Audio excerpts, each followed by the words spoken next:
पांचों इंद्रियां हैं, द्रव्य इंद्रियां हैं, लेकिन भाव इंद्रियां नहीं है। भाव इंद्रियां क्या होती हैं कि इन इंद्रियों के माध्यम से जो ज्ञान का प्रवर्तन है वो भाव इंद्रिय है, यानी क्षयोक्षमिक ज्ञान। लेकिन इन इंद्रियों के माध्यम से नहीं जानते। ठीक है, हम और आप इन इंद्रियों का माध्यम पड़ता है, लेकिन इंद्रियों से ज्ञान नहीं। तो जैसे सर्वज्ञ भगवान अपने आत्मा से जानते हैं, उसी प्रकार अज्ञानी भी, छद्मस्त भी, सभी जीव अपने ज्ञान से ही जानते हैं। अंतर बस इतना है कि जैसे कोई छोटी खिड़की हो, उस खिड़की से झांक कर बाहर का विश्व देखता है, उस प्रकार हम और आप, ठीक है, हमारा ज्ञान क्षयोक्षमिक ज्ञान है। तो उसकी पराधीनता यह है कि खिड़की से झांक के जाने का, बस। बात समझ में? उनका प्रत्यक्ष ज्ञान है अनंत भगवान का, हमारा परोक्ष ज्ञान है।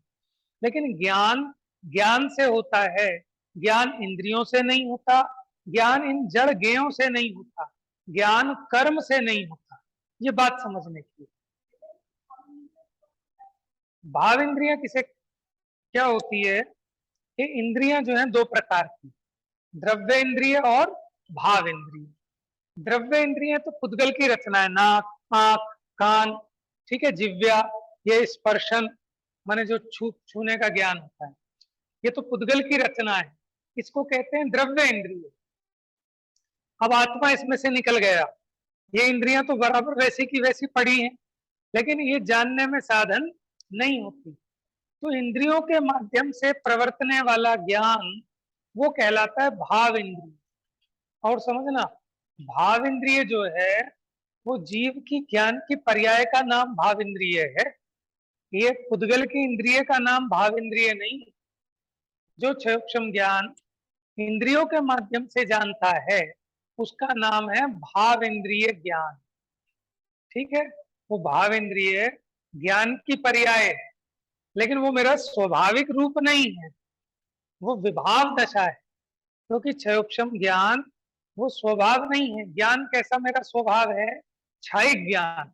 ठीक है, जो क्षयिक ज्ञान है वो मेरे स्वभाव की अभिव्यक्ति है। मेरा स्वाभाविक ज्ञान तो सहज ज्ञान है, समझ में? सहज ज्ञान की अभिव्यक्ति वो क्षयिक ज्ञान है, पूर्ण अभिव्यक्ति स्वाभाविक ज्ञान। ठीक है, इस चारित्र दर्शन ज्ञान किंचित नहीं अचेतन काय में, इस हेतु से यह आत्मा क्या हन सके उन काय। अब काय के भेद ज्ञान करा रहे हैं। ये जो काया है ये भी पुद्गल की है, तो आत्मा इस काया में भी कुछ नहीं कर सकता, क्योंकि जो जिसका होता है वह वही होता है, और जो जिसका है वो उसी में कुछ कर सकता है। तो जैसे मेरे दर्शन ज्ञान चारित्र हैं, तो मेरे दर्शन ज्ञान चारित्र जिस प्रकार ये अचेतन विषयों में नहीं है, अचेतन कर्म में नहीं है, उसी प्रकार इस अचेतन काय में भी मेरा दर्शन ज्ञान चारित्र नहीं है। इसलिए इस काया में भी मैं कुछ घटा बढ़ा नहीं सकता। आगे देखो, है ज्ञान का सम्यक का उपघात चारित का कहा, वहां और कुछ भी नहीं कहा। माने मैं मेरे दर्शन ज्ञान चरित्र का घात करता हूं तो उससे पुद्गल का घात नहीं होता, क्योंकि दोनों द्रव्य भिन्न भिन्न हैं। मेरे गुण पुद्गल में कुछ नहीं करते, तो मेरे गुण दर्शन ज्ञान चारित्र है, तो मेरे दर्शन ज्ञान चारित्र का घात होने पर पुद्गल का घात नहीं होता। आगे देखो, जो जीव के गुण है नियत वे कोई नहीं पर द्रव्य में, इस हेतु से सब दृष्टि जीव को। देखो क्यों नहीं है विषय में। हमें राग किसमें होता है कि जहां मेरा पना होता है, और जब ज्ञानी को समझ में आ गया कि मेरा इन अचेतन विषयों में इस पुद्गल में मेरा कुछ भी नहीं, ना तो मेरा दर्शन है, न मेरा ज्ञान है, न मेरा चारित्र है। तो इसलिए ज्ञानी को उन पुद्गलों में राग नहीं होता, अज्ञानी को होता है। अज्ञानी को क्यों होता है? उसको लगता है साहब हमने खून पसीने से बनाया है, इसमें हमारी जिंदगी लगी। और ज्ञानी को समझ में आता है इसमें मेरा कुछ भी नहीं लगा। तो उसका नाश होने पर ज्ञानी को दुख नहीं होता, अज्ञानी को दुख होता है, क्योंकि उसको लगता है कि मेरी जिंदगी लगी है इसमें, मेरे प्राण लगे हैं, और उसका नुकसान हो जाए तो कहता हाय मेरे प्राण निकल गए। बात समझ में आई? जैसे उस राक्षस के प्राण उस तोते में थे ना, किसमें? वो तोते की गर्दन जब मोड़ी तो राक्षस मरा, बचपन में सुनी होगी कहानी आपने। तो ऐसे अज्ञानी के प्राण उद्गल में है, तभी तो एक पर्स खो जाए तो ऐसे छाती पीट पीट के रोता है मैं तो बर्बाद हो गया। करोड़पति आदमी उसके 10 लाख रुपए ठीक है चोरी हो जाए, छिन जाए, तो वो भी ऐसा महसूस करता है मैं लुट गया, मैं बर्बाद हो गया। लेकिन ज्ञानी दुखी नहीं होता। क्यों? क्योंकि ज्ञानी को पता है कि इसमें मेरा कुछ था ही नहीं, इसमें मेरा कुछ नहीं लगा है। समझ में है? अज्ञानी दुखी होता है। तो इसलिए अगर दुखी नहीं होना हो तो अज्ञान को छोड़ना पड़ेगा। समस्त दुखों का मूल मात्र एक अज्ञान है, और समस्त सुखों का मूल एक सम्यक ज्ञान है। मिथ्या ज्ञान से बड़ा कोई दोष नहीं है, और सम्यक ज्ञान से बड़ा कोई गुण नहीं है। समझ में? जगत में भी प्रकाश पूज्य है, प्रकाश पापों का भी नाश करने वाला है। माने सूर्य उदित होता है ना, तो उसके साथ पापी जीव अपना पाप कार्य संकोच लेते हैं, बंद। जितने डकैती हो, चोरी हो, लूटपाट हो, जितने कुछ कुकर्म होते हैं वो अंधकार में होते हैं। प्रकाश है सबका नाश कर देता है, बीमारियों का नाश कर देता है, अंधकार का नाश कर देता है, अज्ञान का नाश कर देता है। सब कुछ सूझने लगता है प्रकाश में। तो इसलिए उस ज्ञान के समान कोई उपकारी नहीं है। 6 डाला में चौथी ढाल में बहुत गीत गाए सम्यक ज्ञान। ज्ञान समान न आन जगत में सुख को कारण, ही परमामृत जन्म जरा मृत रोग। लेकिन कौन सा ज्ञान? ये दुकान चलाने का ज्ञान नहीं है, सम्यक ज्ञान। वस्तु के स्वरूप का सच्चा ज्ञान हो जाए तो आपको कोई दुखी करके तो दिखाए। ठीक है साहब आपके डकैती पड़ गई, अरे साहब मेरे क्या पड़ गई, मेरा कौन सा था, मैं कौन सा लेके आया था, ये जो था यहीं का था। धन धरा का है, धरा पर ही धरा रह जाएगा। क्या मुट्ठी बांधे आया था और हाथ पसारे जाएगा। इतना भी जिसको ज्ञान है ना वो भी सुखी रहता है, दुखी नहीं होता जाता। कि जो जाना था वो चला गया, अब मैं डबल क्यों दुखी हूँ, अपनी सेहत क्यों खराब करूं। जो डकैती पड़नी थी पड़ गई, जो जाना था चला गया। अच्छा बताओ जो गया वो मेरी किस्मत का गया कि जिसका था उसका गया? जो चोर लेके गए वो मेरे भाग्य का लेके गए कि अपने भाग्य का? अब उसके भाग्य का तुमने यहाँ क्यों कितने दिन रख लोगे, और क्या भोग पाओगे उसको? है लोग कहते हैं कि भाई हाथ का तो कोई छीन सकता है, किस्मत का कैसे छीनेगा। हम तो कह रहे हैं हाथ का भी कोई नहीं छीन सकता। समझ में? कोई छीना झपटी नहीं है यहाँ, और आकुलता करने की जरूरत नहीं है। जो अपने भाग्य का है वो कहीं जा नहीं सकता। जो मेरे गुण हैं, जो मेरे दर्शन ज्ञान चारित्र हैं, उसे कोई हर नहीं सकता। उसी प्रकार मैं भी पर के जो गुण है उसे हर नहीं सकता। तो इतनी स्वतंत्र, इतनी सुव्यवस्थित वस्तु व्यवस्था है, ऐसा वस्तु का स्वरूप होने पर भी न जाने ये अज्ञानी प्राणी अपने अज्ञान से क्यों मोह में दुखी होते हैं, क्यों मरते हैं। आचार्य देव इस पर आश्चर्य व्यक्त करते हैं, खेद व्यक्त करते हैं कि वस्तु का स्वरूप अत्यंत स्पष्ट, व्यवस्थित, सुंदर है, फिर भी लोग अव्यवस्था फैलाते हैं। माने आप शिविर लगाओ, आप सारी व्यवस्था रखो के साथ हम बैठाल के खिलाएंगे सबको, और कोई कमी नहीं है, खूब खिलाएंगे, लेकिन फिर भी लोग छीना झपटी करें, ठीक है, लूटपाट करें, तो सारी व्यवस्था का नाश हो जाता है कि नहीं हो जाता? ऐसे अज्ञानी प्राणी अव्यवस्था का ही नहीं है। अज्ञान, अज्ञान अंधकार जो है ना, वही अव्यवस्था फैलाता है। और जब सम्यक ज्ञान का प्रकाश होता है तो सारी सुव्यवस्था दिखती है। व्यवस्थित की व्यवस्था को फिराने में लगा क्या है, कहो फिर ने फिराने में कहीं कुछ फिर सका क्या है। किसका भजन है? दीपचंद जी सेठिया का।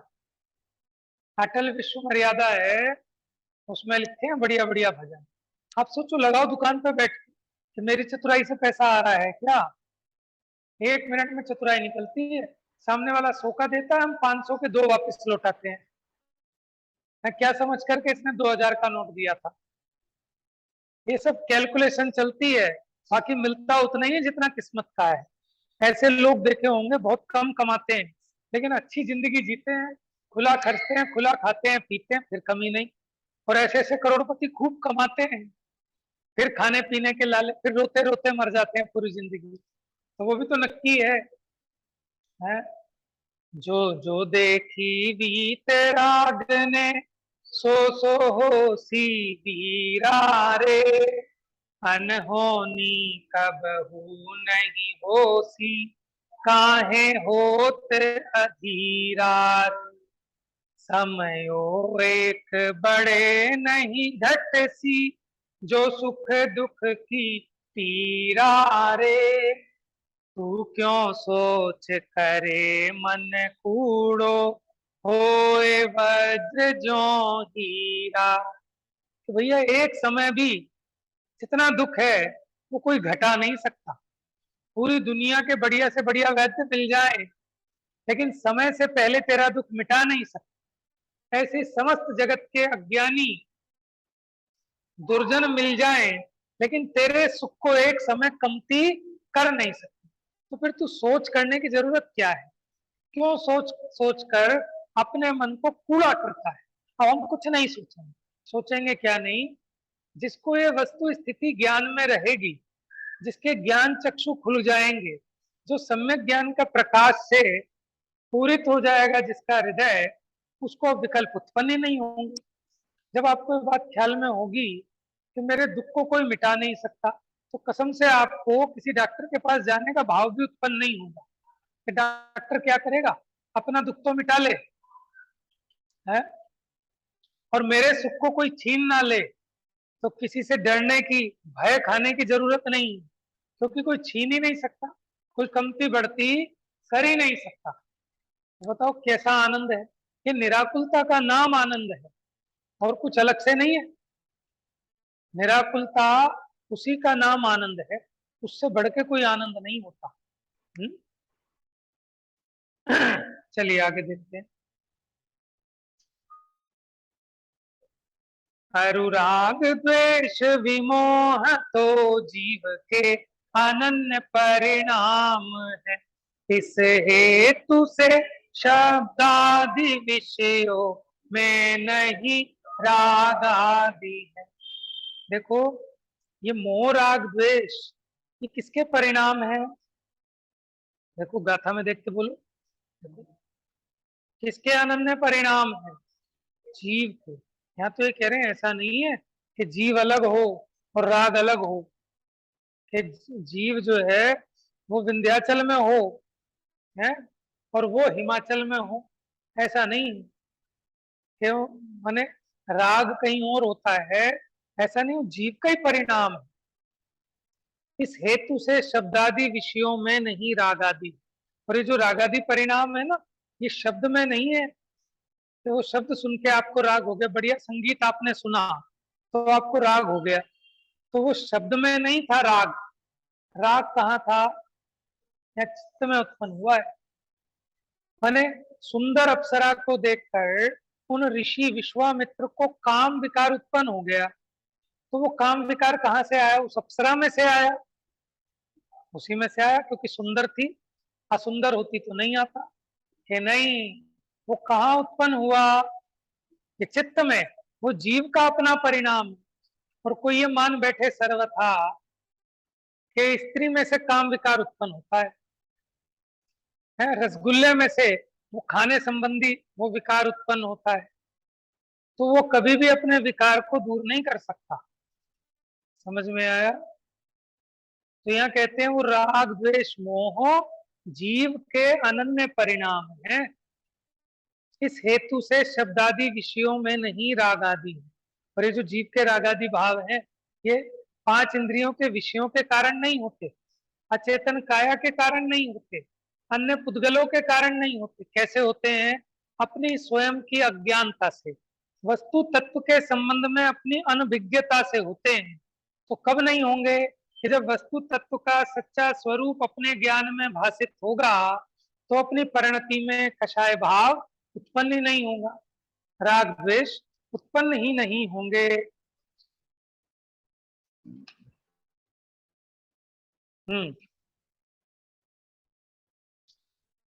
पेज नंबर 824 पर आइए।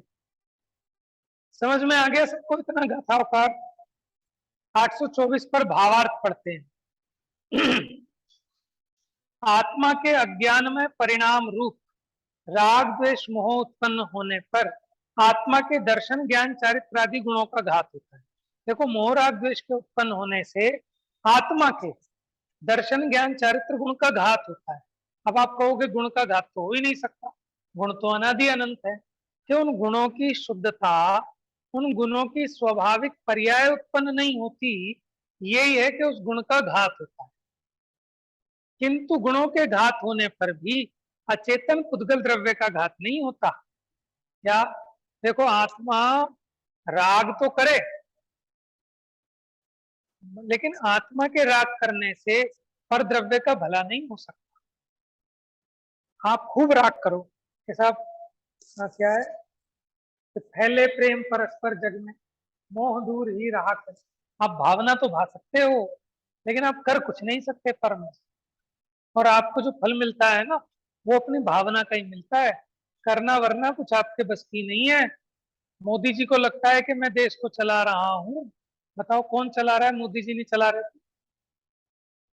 हम सोच रहे हैं कि हम चला रहे हैं दुकान। मोदी जी कह रहे हैं कि साहब हमने इतनी जीडीपी बढ़ा दी। मोदी जी वहां क्रेडिट ले रहे हैं कि हमने चला दी। और हमारे जो नौकर चाय पी रहे हैं ना कोने में बैठ के, वो कह रहे हैं मालिक के बस की कुछ भी नहीं है। 12 बजे आता है, 2 बजे खाना खाता है, 4 बजे भाग जाता है। ये तो हम चला रहे हैं। कौन चला रहा है? तो कौन किसे चलाए? कोई किसी को नहीं चला रहा। सब होता स्वयं जगत परिणाम, मैं जगता करता क्या। ये बात समझ में आ जाए तो बताओ कैसे उत्पन्न होगी कसाय? उत्पन्न हो ही नहीं सकती। कसाय उत्पन्न होने का एकमात्र कारण जीव का अज्ञान है। उस अज्ञान को मिटे तो फिर देखें कैसे राग उत्पन्न होगा।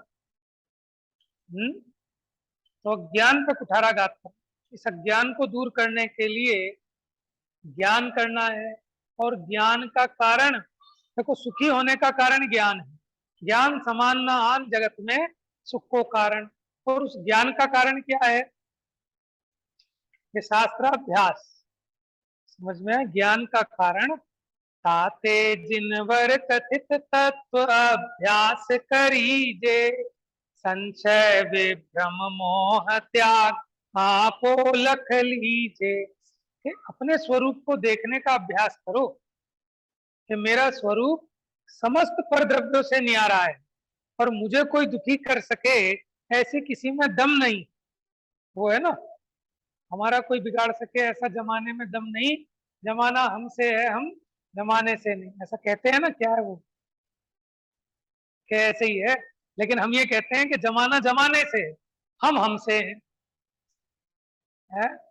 ऐसे प्रत्येक अणु अणु की स्वतंत्रता भगवान महावीर की दिव्य देशना में आई कि यहाँ तो अणु, जिनके विमल उपदेश में सबके उदय की बात है, समभाव समता भाव जिनका जगत में विख्यात, जिसने बताया प्रत्येक कण स्वाधीन है, करता न धरता कोई है, अणु अणु स्वयं लीन है। मतलब सब अपने अपने स्वरूप में परिणमित होते हैं। पुद्गल पुद्गल रूप रहता है, चेतन चेतन रूप रहता है। ऐसी सुंदर जगत की व्यवस्था है, यहाँ राग करने की आपको जरूरत नहीं है। देखो, जहां बिन मांगे मोती मिले, मांगे मिले ना भी, जब आपको आराम से बैठाल दिया और हम बैठाल के परस रहे हैं, फिर आप मांगो, ए भैया, ए भैया वो लियाओ, ये लियाओ, ये तो बेवकूफी है। उसी प्रकार जब वस्तु का परिणमन स्वतंत्र है, सुव्यवस्थित है, और फिर मैं उसके लिए सोचूं, ये तो अज्ञानता है। समझ में आया? माने सारा काम निमट जाए, इसको कहते हैं कृत कृत्य हो जाना, कि करने योग्य सब हो गया, कुछ नहीं करने योग्य, एक सम्यक ज्ञान है, उसे कर लिया तो सब हो गया, क्या शेष रहा है? तो यही आनंद है, इससे अलग कोई आनंद की कल्पना मत करना। जो निराकुलता है उसी का नाम तो आनंद है। लेकिन जगत के अज्ञानी जन कुछ बाह्य पदार्थों के फेर फार में, परिणमन में थोड़ी देर को इस इच्छा की पूर्ति होती है, तो वहां आकुलता थोड़ी घटती है, तो वहां सुख का सा आभास होता है। सच्ची निराकुलता तो तत्व ज्ञान के बल पर, जब हम अपने स्वरूप को पहचान कर पर द्रव्य में कुछ भी फेर फार करने की इच्छा उत्पन्न ना हो, वो सच्ची निराकुलता है। तो यह कहते हैं, आत्मा में जो राग द्वेष रूप परिणाम उत्पन्न होते हैं, उससे आत्मा का घात होता है, आत्मा के दर्शन ज्ञान चरित्र का घात होता है। किंतु अपने इन गुणों के घात होने पर भी अचेतन पुद्गल द्रव्य का घात नहीं होता, क्योंकि ये वस्तु न्यारी न्यारी है, और पुद्गल के घात होने पर मेरा घात नहीं होता। लेकिन अज्ञानता देखो, कि शरीर पतला हो जाए तो हम लगते हैं भैया हम कमजोर हो गए, शरीर मोटा हो जाए तो हम मोटे हो गए, ब्लड सर्कुलेशन बढ़ जाता है, इसको लगता है कि मेरा बीपी बढ़ गया। अरे तेरे में बीपी होता नहीं, तेरे में ब्लड नहीं है तो ब्लड प्रेशर कहां से होगा? है? कैसे होगा? तो वो क्या है, कि इसलिए इसे अपने स्वरूप का भान नहीं है, इसलिए दुखी हो रहा है अज्ञानता से। ऐसा जानता हुआ सम्यक दृष्टि को अचेतन विषयों में रागादिक नहीं होती, क्योंकि सम्यक दृष्टि ऐसे वस्तु स्वरूप को जानता है, इसलिए उसे अचेतन विषयों में रागादिक नहीं होते। तो आप बताओ, जो चौथे गुण स्थान वाला सम्यक दृष्टि है, क्या उसको पांच इंद्रिय के विषयों का राग होता है कि नहीं होता? चौथे गुण स्थान वाले सम्यक दृष्टि को पांच इंद्रिय के विषयों का राग होता है कि नहीं होता? होता है। लेकिन अज्ञानमय नहीं होता, अज्ञान वाले राग आदि नहीं होते। अज्ञान वाले राग आदि क्या? कि उल्टी बुद्धि सहित, मिथ्यात्व सहित जो राग आदि हैं, वो कहलाते हैं अज्ञानमय राग। वो नहीं है, अनंतानुबंधी के साथ है, यानी उसने राग को हे जाना है। अच्छा बताओ, आप हिंसा करते हो कि नहीं करते हो? हिंसा होती है कि नहीं होती है? अपने से सबसे होती है। हम जब धुलाई करेंगे, कपड़े धोएंगे, झाड़ू लगाएंगे, खाना बनाएंगे, हिंसा होती है ना? लेकिन करना चाहते हो क्या? कि नहीं करना चाहते, फिर भी होती है। उसी प्रकार चौथे गुण स्थान वाला सम्यक दृष्टि राग को भला नहीं मानता, करना नहीं चाहता, लेकिन होता है।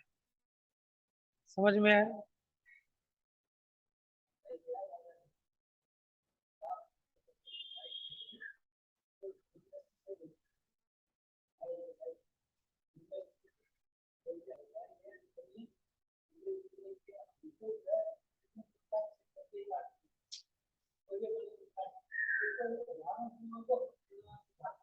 हम्म।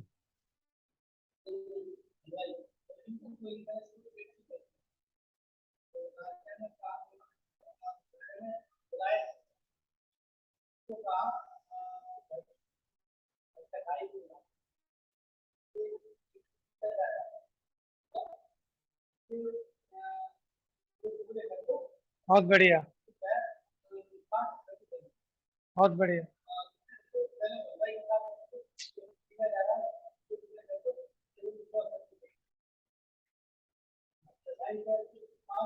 हाँ, देखो कितना अंतर है, समझ में आया आपको? यह अभिप्राय का फर्क है, हे उपाधि पने का अंतर है। यद्यपि रतनकरण श्रावकाचार्य जी में लिखा कि 100 कसाई बराबर एक हलवाई, रत्नकरण शास्त्राचार में लिखा कि 100 कसाई 1 हलवाई। ठीक है, समझ में आया? अच्छा ऐसा है तो भैया हम हलवाई की दुकान ना खोल के कसाई की दुकान खोल लेंगे, क्योंकि जब 100 कसाई के बराबर आप 1 हलवाई कह रहे हो, तो भैया हम हलवाई का काम ना करके कसाई का काम कर लें। तो अभी जो भाई साहब ने उदाहरण दिया, आपको समझ में आया सबको क्या कहा? कि एक राजा के यहाँ शिकायत लेके गए, कौन? कसाई। ऐसा भी जो हलवाई हैं सुबह से शाम तक हजारों जीवों की हिंसा करते हैं, देखो कितनी मक्खी मरी पिलती है इनके यहाँ, कितनी चींटियां, कितने कीड़े, सब बात है। तो हमने दिन में 4 बकरे काटे, 4 मुर्गे, और फिर हमें लोग कसाई कसाई करते हैं। तो राजा ने क्या कहा उसको कि अच्छा एक काम करो, ये जो मकोड़ा चल रहा है इसके 2 टुकड़े कर दो, 5,000 असरफी देंगे। उसने खटाक कर दिए। अब हलवाई को बुलाया, ये जो मकोड़ा चल रहा है तुम्हें 10,000 देंगे, इसके 2 टुकड़े कर दो। उनने कहा साहब 10,000 क्या 10 लाख दो तो नहीं करूंगा। देखो अभिप्राय कि बुद्धिपूर्वक करना नहीं चाहता, यथा साध्य बचने का प्रयत्न करे तो भी हो जाती है। समझ में आया? अभिप्राय का फेर है, उसी हिसाब से हिंसा है, और उसकी तो मारने की ही बुद्धि है कसाई की। समझ में? ऐसे हमारी घर गृहस्थी में जो हिंसा होती है, वो हिंसा हमारा हिंसा का प्रयोजन नहीं है। ठीक है ना? हमें कपड़े ना धोने और कोई क्या 4 बाल्टी पानी ऐसे फैला दे, हम एक बूंद ना फैलाएं। समझ में आया ना अंतर अभिप्राय का? हम्म। तो इसलिए ज्ञानी को सम्यक दृष्टि को अचेतन विषय में रागादिक नहीं, यानी अज्ञान में रागादिक नहीं होते। राग द्वेष मोह पुद्गल द्रव्य में नहीं है, 5 इंद्रिय के विषयों में नहीं है। जैसा हमने रसगुल्ला देखा इसलिए मुंह में पानी आ गया, ऐसा नहीं है। ये जो रसगुल्ले के प्रति आकर्षण है उसमें रसगुल्ला कारण नहीं है, तेरा अज्ञान कारण है। स्त्री को देख के जो काम विकार हुआ उसमें स्त्री कारण नहीं है, तेरा अपना अज्ञान कारण है। समझ में? ये बता रहे हैं वे जीव के अस्तित्व में अज्ञान से उत्पन्न होते हैं। जब अज्ञान का अभाव हो जाता है अर्थात सम्यक दृष्टि होता है, तब राग द्वेष आदि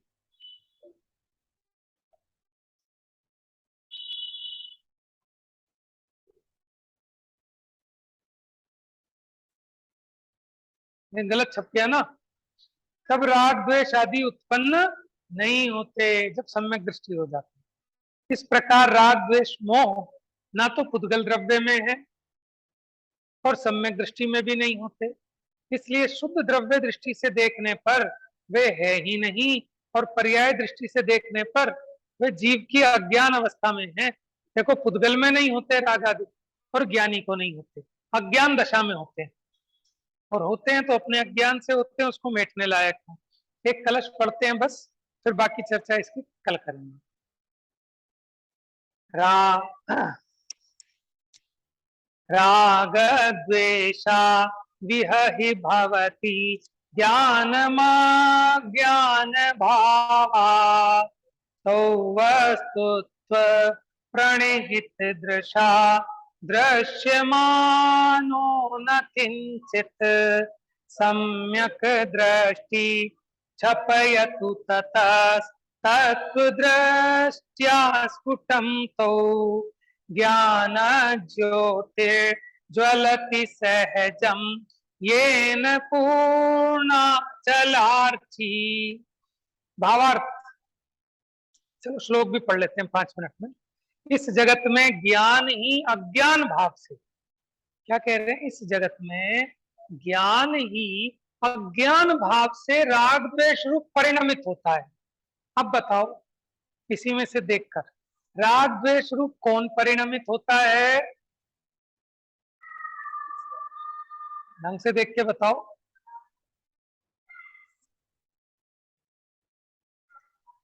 कौन परिणमित होता है राग द्वेष रूप? ज्ञान। ध्यान से देखो, इस जगत में ज्ञान ही राग द्वेष रूप परिणमित होता है। अब हम पूछे क्यों होता है, उसका कारण क्या है? अज्ञान से है तो ज्ञान, ज्ञान में ज्ञान को ज्ञान जाने नहीं, फिर कहता उसे कौन ज्ञान की बानगी। समझ में? अब ज्ञान, ज्ञान में ज्ञान को नहीं जान रहा, यही अज्ञान तो है, तो ज्ञान, लेकिन वही ज्ञान राग द्वेष रूप परिणमित हुआ। क्यों? अज्ञान से। वस्तुत्व में स्थापित दृष्टि से देखने पर वे राग द्वेष कुछ भी नहीं है। कुछ भी कैसे नहीं है, होते तो हैं। अरे भाई साहब, घबराने की जरूरत नहीं है। आपके पास इनकम टैक्स का नोटिस आ गया, आपने दिखाया भैया जरा देखना क्या है ये, हमने देखा, अरे साहब चिंता मत करो, ये कुछ भी नहीं है।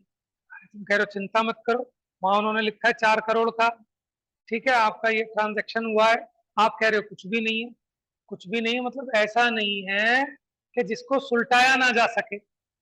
समझ रहे हैं आप? राग द्वेष कुछ भी नहीं है, इसका मतलब ये नहीं है कि राग द्वेष वो है ही नहीं, कि ऐसे नहीं है कि जो मिट ना सके। क्योंकि देखो, ये कोई ऐसे द्रव्य नहीं है, ये जो राग द्वेष मोह है, ये अज्ञान दशा में हुई क्षणिक विकृति है। ये कोई द्रव्य नहीं है, ये वस्तु नहीं है।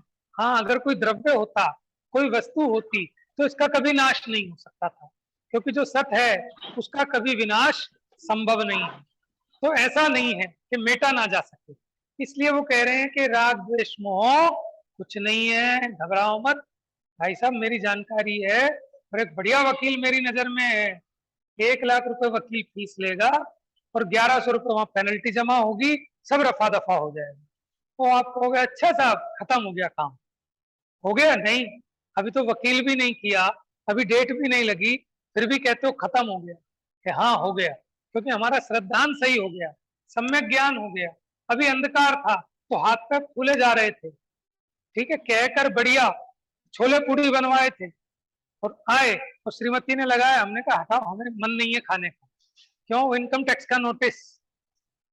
बात समझ में आई? ऐसी सम्यक दृष्टि को श्रद्धांत ठीक हो गया, सम्यक ज्ञान हो गया, उसे समझ में आ गया राग द्वेष मोह कुछ नहीं है। क्यों?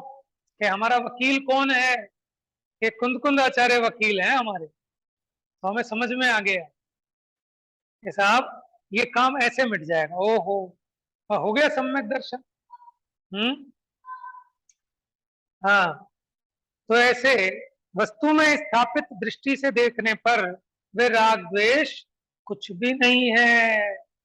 जिस समय हो आत्मदृष्टि कर्म थर थर कांपते हैं, स्वभाव की स्थिरता लग छोड़ खुद ही भागते। ऐसे ही इसको समझ में आ गया कि जब मैं द्रव्य दृष्टि करूंगा तो ये राग द्वेष ठहरने वाले नहीं है, इसलिए कहते हैं कि कुछ नहीं है। इसलिए आचार्य देव प्रेरणा करते हैं कि सम्यक दृष्टि पुरुष तत्व दृष्टि से उन्हें स्पष्टतया क्षय करो। है नहीं तो ऐसे मत बैठ जाओ, हमने बताया कि कुछ नहीं है तो फटाफट जाओ भैया, वकील करो, एफिडेविट तैयार कराओ, फाइल कर दो। तो ऐसी आचार्य प्रेरणा कह रहे हैं कि सम्यक दृष्टि पुरुष तत्व दृष्टि से उन्हें क्षय करो, क्योंकि तत्व दृष्टि के बिना वो क्षय नहीं हो सकते। माने कैसा अनेकांत का प्रकाश है आचार्य देव के वचनों में, तो हमारे वचन भी उसी के अनुकूल होने चाहिए। देखो कहीं एकांत नहीं है, एक तरफ ये भी कह रहे हैं कि राग द्वेष कुछ नहीं है, और फिर कह रहे हैं राग द्वेष का अभाव करो, जिससे पूर्ण और अचल जिसका प्रकाश है, माने ऐसा वो निर्मल ज्ञान प्रकट हो जाए। राग द्वेष कोई पृथक द्रव्य नहीं है, वो जीव के अज्ञान भाव से हुए परिणाम है। इसलिए सम्यक दृष्टि होकर तत्व दृष्टि से देखा जाए तो वे राग द्वेष कुछ भी वस्तु नहीं है। बात समझ में आ गई आपको? राग द्वेष मोह कुछ भी वस्तु नहीं है, मतलब कि ऐसे नहीं है कि जिनका नाश ना हो सके, और घाती कर्म का नाश होकर केवल ज्ञान उत्पन्न होता है। अब आगे की गाथा कि अन्य द्रव्य के गुण को उत्पन्न नहीं कर सकता, इनकी चर्चा कल करेंगे। ये कलश है, फिर उसके आगे 10 गाथाओं का, नहीं, एक 372 गाथा है। जा वाणी के ज्ञान से सूझे लोकालो, सो वाणी मस्तक नमो सदा देते हूँ धो।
एंड कर देना, मैंने लीव तो कर दी, एंड नहीं लीव तुम कर रही हो लीव तो।